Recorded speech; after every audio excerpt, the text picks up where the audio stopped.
This was my parking area last night on top of the mountain in Tahoe down there. Very, very high and very cold. So not the best. I had to use both of my blankets, the Western Mountaineering and then the Zembivy down. Luckily I have both to kind of like keep the drafts out.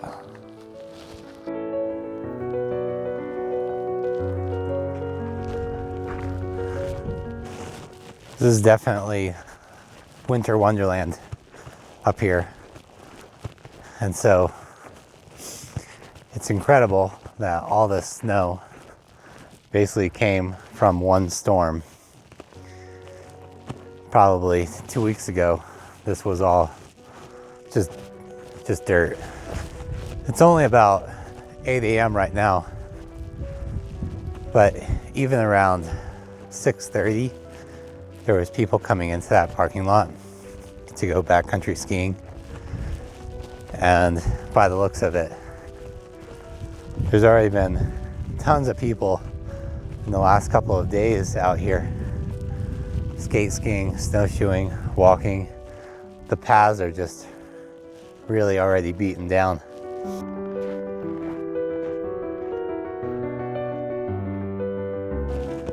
It's nice that it's just firm enough to where you don't need any snowshoes. If I went off of the path, almost firm enough out here for not having snowshoes. You sink down a little bit, but boy, look at into the valley. That's Truckee down there with all the fog just overlaying it.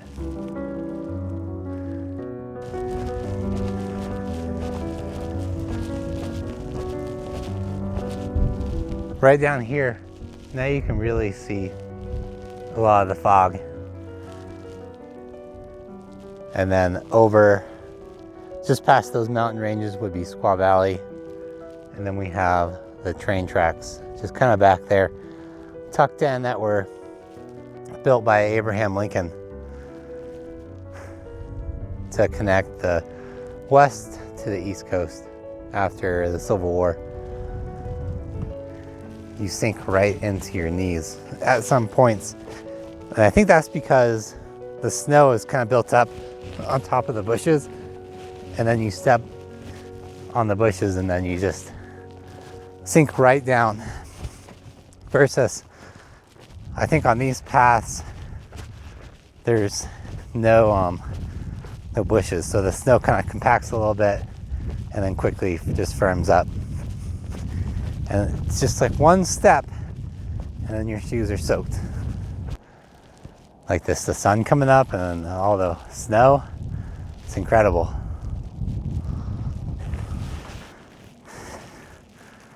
Okay. Oh. Ugh.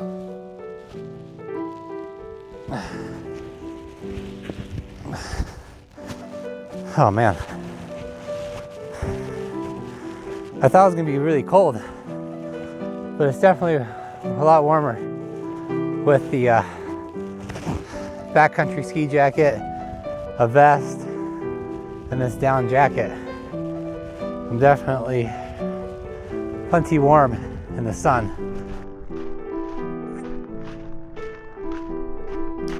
As you can see, I'm not in Kansas right now. I'm on Donner Summit on some snowshoes. Just checking out what it's like over on this area. Just following some backcountry ski tracks. This would definitely not be possible without some snowshoes. And these might not be quite big enough for the depth of the snow where I am. But as long as it's somewhat firm, I think I'll do pretty well. I forgot how hard snowshoeing can be. You're just walking and it feels like you're doing a power walk. I mean like a run. It's like that low grade intensity, good endurance. I'm starting to get up there. Down there is the train tracks I was talking about earlier that Lincoln built after the Civil War. He didn't want the East and West to fall apart. So that's why he pushed so hard to have the railroad built as quickly as possible, which was basically at the time straight through the Sierra Mountains. Oh man. Traversing the side, it's tough to get the traction. These snowshoes want to go up or kind of like down. There isn't much in between. Oh, check out this view. In the summer, this is like prime rock climbing. And I gotta be careful here. I do not want to slip off the edge of this. It's like just straight down. Woo! The rock climbing right over there on that ledge. But good backcountry skiing through some of these chutes right over here. I've kind of come to think that if the economy and world keeps going in this direction of paying the least amount possible for work, then it's up to us to become just more resilient. Getting out in nature and exercising, walking, running, cycling, getting into the gym, lifting weights, it's all gonna pay the most dividends, I think, going into the future for us. Nothing's guaranteed, except that what you can provide for yourself. Be willing to get out of your comfort zone. Just keep striving first in health, wellness, fitness, all the is's. Keep exploring. Opportunities will always come, but it's going to be up to us to have the right frame of mind, mental clarity, and health to pursue these new opportunities that are going to come. I think the days of easy money are probably coming to a close, and all those super wealthy people with a lot of debt and just properties or just things of this world are going to weigh them down more and more, and those of us living more minimalism are going to have the benefit of being flexible, mobile. that was a deep hole. Yeah, just being more mobile. That's going to be our greatest asset. And you know, I've been negative in the past, but the more I challenge myself, the more I realize what I'm capable of. Sleeping in 10 degrees in a car, it's not the end of the world. I'll survive. Making enough to just pay the requirements is good. And I can come out here and enjoy all of this for free. And if you don't have the scenery like this, you can find it near you, move, sell everything you have, and just rid yourself of society's bullshit. Just my opinion. Who knows, maybe I'm just trolling all of you for clicks and views. Who knows? I mean, I know. Do you? I mean, I'm not a very good liar. If I was, I could be a good politician, I think.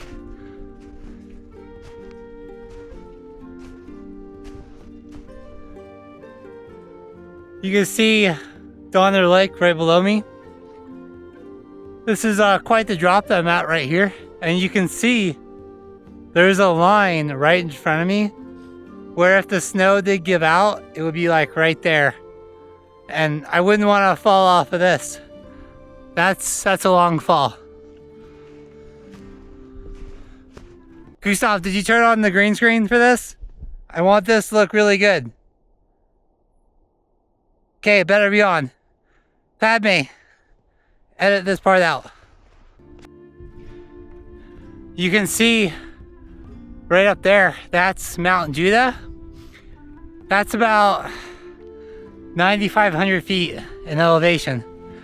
I was gonna try and get there, but the sun is just starting to dip, and you can see along Donner Pass Road it's starting to go down. So once the sun dips behind the mountainside, this place is gonna be, whoa, dark, and it's gonna be super cold.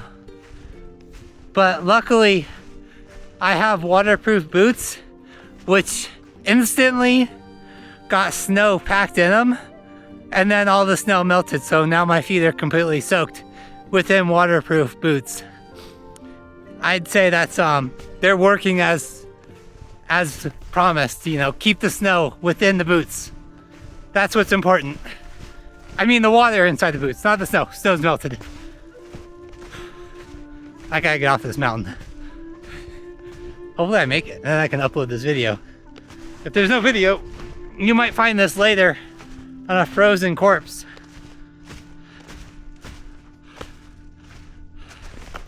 Ugh. I can't do two things at once.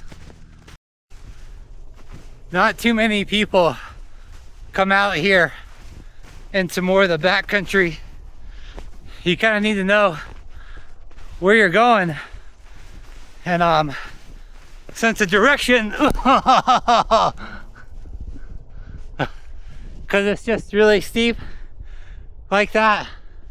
There's just crevices all over. Generally not big enough for more than 1 foot. Not your whole body won't sink in, but you definitely wouldn't want to fall into something like right over there.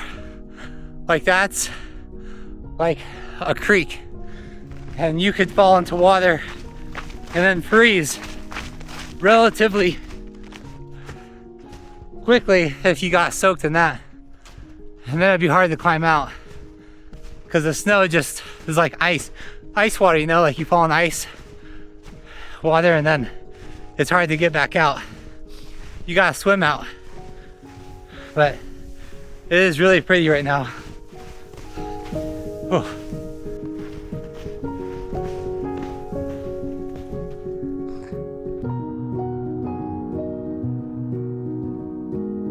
I am now right on top of the tunnels.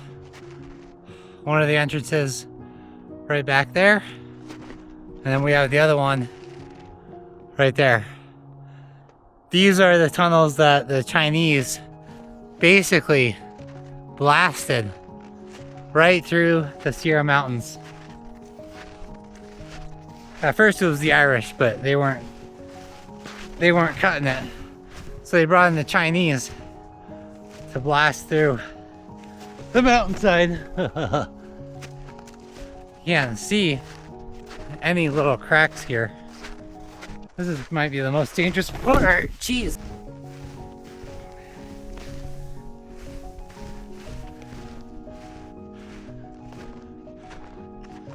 There's one side and then straight through the other. Right over there. I guess there's some ice actually in them. But I've got to go up and over this one up there because the car is parked on the other side of the tunnel. If I go through, I go too far through the side of the mountain.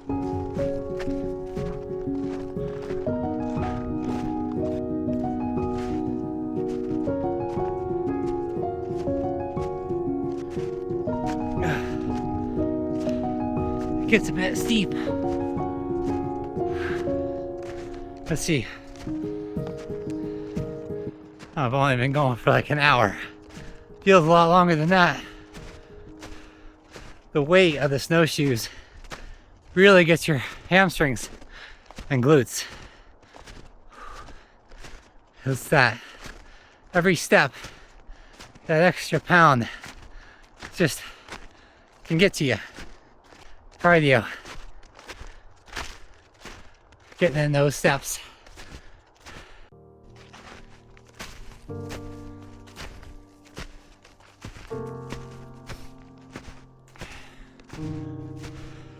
Just made it back like an hour 15, about 3 miles I think. Isn't too bad. Snowshoeing definitely is not very fast. But we're going back to the point of the world's changing, but I think we're pretty resilient as humans and we can persevere. Might have to make some sacrifices, but I imagine everyone's gonna be in that same boat. The hardest part for me is really just at night. It's just hard to set everything up, thinking about where you're gonna find the spot. Everything's kind of cold, and that's kind of when you're also the most alone. And that's a tough time. Usually during the day I can keep myself pretty busy, but at night when things slow down, that's when I gotta fight the mind demons, the mind flare.